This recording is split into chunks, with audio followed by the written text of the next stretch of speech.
आर्या नाम की एक छोटी लड़की थी जो अपने माता पिता के साथ एक छोटे से गांव में रहती थी। आर्या बहुत प्यारी और शांत स्वभाव की थी, लेकिन उसकी एक अजीब आदत थी।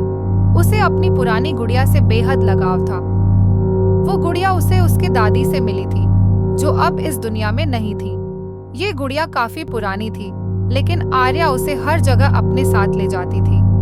गुड़िया के लाल रंग के छोटे कपड़े, चुभती हुई आंखें और चेहरे पर एक डरावनी मुस्कान थी, लेकिन आर्या को ये सब कभी अजीब नहीं लगा। वो तो उसे अपनी सबसे अच्छी दोस्त मानती थी।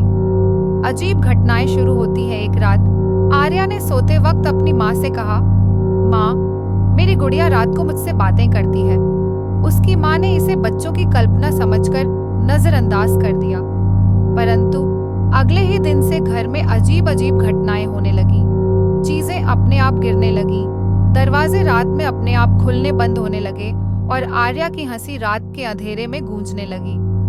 आर्या की माँ ने एक दिन आधी रात को उसकी हंसी सुनी और जब वो उसके कमरे में गई तो देखा कि आर्या अपनी गुड़िया के साथ खेल रही थी, लेकिन उस गुड़िया की आंखें माँ को घूर रही थी जैसे वो जिंदा हो।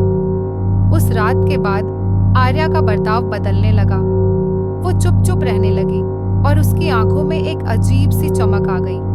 वो कहती, मेरी गुड़िया मुझसे बातें करती है माँ। वो कहती है कि वो मेरी सच्ची दोस्त है। अंतिम रात, एक रात आर्या की माँ को लगा कि कुछ बहुत बड़ा अनर्थ होने वाला है। उसने अपने पति से कहा कि वो गुड़िया को घर से बाहर फेंक दें, लेकिन जब वो गुड़िया को उठाने गई तो जैसे ही उसे हाथ में लिया, गुड़िया की आंखों से खून की बूंदें गिरने लगी। अचानक आर्या कमरे में आ गई और एक गहरी आवाज में बोली, उसे हाथ मत लगाओ, वो सिर्फ मेरी है।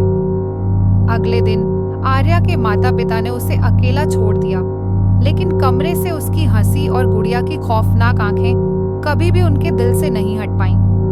उस दिन के बाद आर्या और उसकी गुड़िया दोनों हमेशा के लिए गायब हो गए।